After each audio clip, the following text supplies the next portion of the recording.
One composer, so many surprises.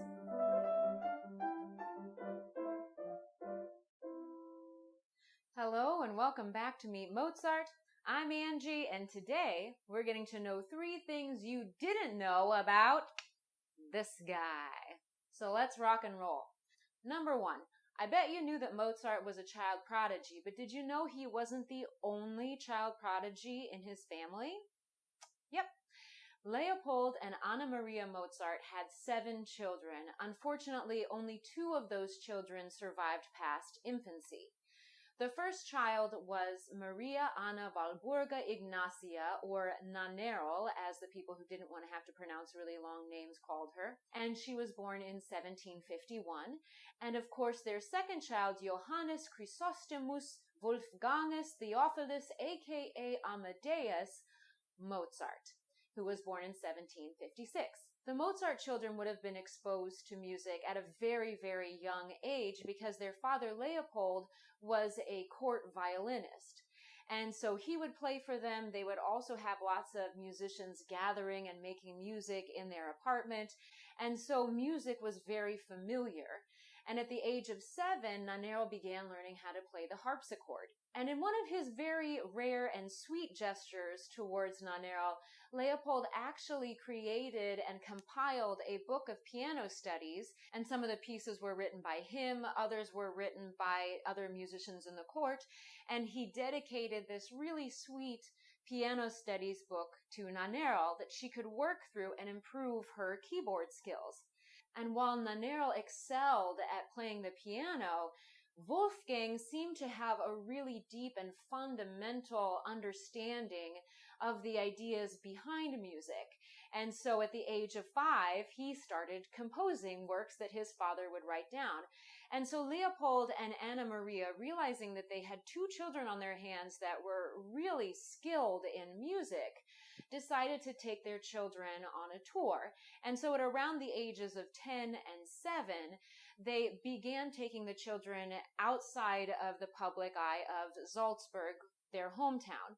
And so they took the children to trips to Vienna and to Munich, and eventually they took them on a grand tour that even extended to London and Paris.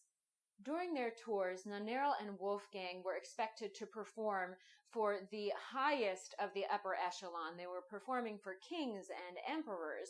And of the people that heard them play, many noted that Nannerl was a really skillful and sensitive harpsichordist and musician, but they were all sort of blown away by this Wunderkind, Wolfgang, who seemed to have this vast understanding of music. And so the court musicians would test him. They would blindfold him and make him play, or they would give him a laid out harmony that he had to set a melody to, which is something that was difficult for adult musicians to do. And yet he seemed to fly through these exercises with no problem. And so on these big tours, Nannerl and Wolfgang really had each other. And they shared all these wonderful experiences, traveling all around the world, and they were each other's best friends. And in fact, they even invented an imaginary world for themselves called the Kingdom of Bach. And in this world, Nannerl was queen and Wolfgang was king. They also really seemed in awe of and fully supported each other's musical interests. And so there was a time that Leopold actually became quite ill. And because of that, all of the performances had to be put on hold while he rested and recovered. And during that time, Wolfgang decided to start writing his first symphony. And Nannerl was really instrumental to that process because she was his dictator. So she would write down things and they would have conversations about what things they wanted to make sure to include about different instruments. And so they worked together in a way on this first symphony of Mozart's. After their return from the grand tour, Leopold decided that it was no longer financially feasible to bring the women along with them on tour. And so the plan was that going forward, Leopold and Wolfgang would travel, just the 2 of them, to try to gain Wolfgang meaningful employment as a musician. And this decision effectively ended Nannerl's international performance career. And aside from his regular insistence that Nannerl continue to practice the harpsichord, Leopold really didn't seem interested in continuing to promote Nannerl's musical education. And I think this must have been extremely difficult for Nannerl to have all of the doors shut from a world that she actually grew up in. And the one saving grace that she seems to have had was that Wolfgang never did forget her. And he would write to her very frequently. He was always really encouraging to her. And he would often include pieces that he wrote specifically for her, mainly piano pieces, but he would also write some concertos and duets that whenever they got to be together again in Salzburg, they would get to perform and play together. And that's something that they continued to do anytime that they were able to be together. All right, on to number 2. Mozart was a Freemason. Freemasonry was first established in 1717 in London, and it very quickly began to spread through Europe. And the overarching ideals behind Freemasonry were that of humanitarianism, charity, truth, brotherhood, all kinds of really great things. And it grew quickly for many reasons, but one of them was that you could be any religion you wanted to be and still be a Freemason. And that might not seem like a big deal to us today, but in a world where there were still huge rifts between Catholicism and Protestantism, having a space that people could share ideas without having to subscribe to a specific religious dogma was a really, really big deal. But despite Freemasonry's openness to religion, religion was not very open to Freemasonry, and especially in the case of Catholicism. And in 1738, the Pope issued an edict that anyone who was associated with Freemasonry should be excommunicated. And most of the Catholic countries at the time enacted that edict. However, for whatever reason, Austria seemed to not pay too much attention. And in fact, Charles VI seemed to not do anything. Maria Theresa, who actually openly disagreed with Freemasonry, didn't really do very much. And it wasn't until Joseph II became the sole emperor of Austria that the subject of what to do with the Freemasons came to the forefront. And Joseph II actually seemed to like Freemasonry, or at least was open to it. And so instead of actually enacting the edict, what he did was just shake things up.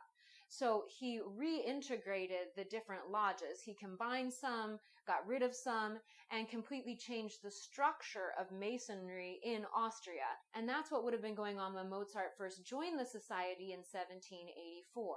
And the Freemasons pulled a lot of their ideology from things like Egyptian mythology, Persian mythology, numerology, astrology, and even alchemy, which is the art of changing a base metal into gold. And with each step in the process of the initiation, each Freemason gained a deeper understanding of these historical mysteries. And Mozart himself achieved the highest form of initiation, which was that of Master Mason.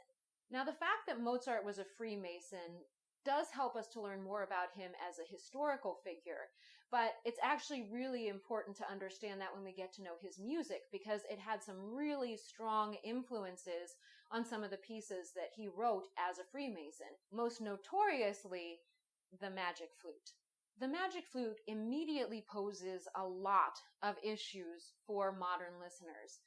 First of all, it seems like it's a really poorly told fairy tale story in which we start with one idea of a plot, and then halfway through, everything that we know about that plot turns out to be wrong, and it's completely opposite and different, and it seems very inconsistent. And secondly, there are some issues with the libretto that Mozart wrote along with his fellow Freemason, Emanuel Schikaneder, that come off as blatantly misogynistic and racist. And I cannot sit here and excuse those things, because although this opera was certainly meant to be understood by master level Masons that would have seen all of the symbology and ideology from that viewpoint, it is one that premiered to a mass public just like you and me.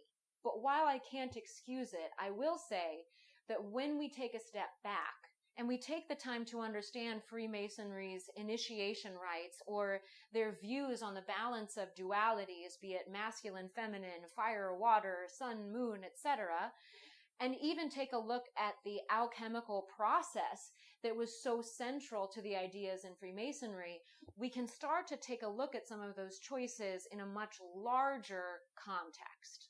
But to dig into all of the symbology that's included in the magic flute is really a multi-video series, which I do hope to do at some point.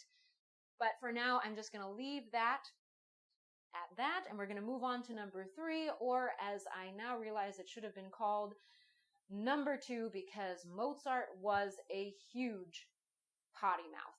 And I mean that both in terms of the quality of language that was used, as well as the subject matter. And it wasn't just him. His whole family would send these letters to each other with innuendo and dirty jokes. In fact, there's one sign-off that we have in some of Mozart's letters, but that also appear in letters that the family were writing to one another, that is, as we would politely rephrase it, poop in the bed with all your might and sleep well. And this is an aspect of Mozart that most of the classical world has had a really difficult time dealing with, because it seems impossible that someone who could create such exquisite and pure and beautiful music could also have such a crass sense of humor. And so, for example, Mozart had written a 6-part voice canon that, again, politely, roughly translates to lick me in the bum. And when publishers Breitkopf and Hartel went to print the piece, they changed the words to let us be glad. And another example of that would be a theory that comes from some historical psychologists that Mozart perhaps had Tourette's. And that's why he said all of these crazy, crass things. And while I suppose in the possibility of possibilities it could be true, I think it's highly unlikely that his family would be in on the joke the way that they are. But what we can say about Mozart and this aspect of his personality was that he seemed to apply the same amount of genius and creativity to his well-thought, cleverly put potty humor as he did to his exquisite music. Alright guys, so that's it. That's 3 things that you probably didn't know about Johannes Chrysostomus Wolfgangus Theophilus, aka Amadeus Mozart, that you know now. Thank you all for watching. Please be sure to like, comment, subscribe, push all the fun buttons, including that notification bell so you don't miss our next video, and we will see you next time. Bye. Expert musician, and so I keep saying Mozart. I need to say Wolfgang because they're both Mozart. Boom.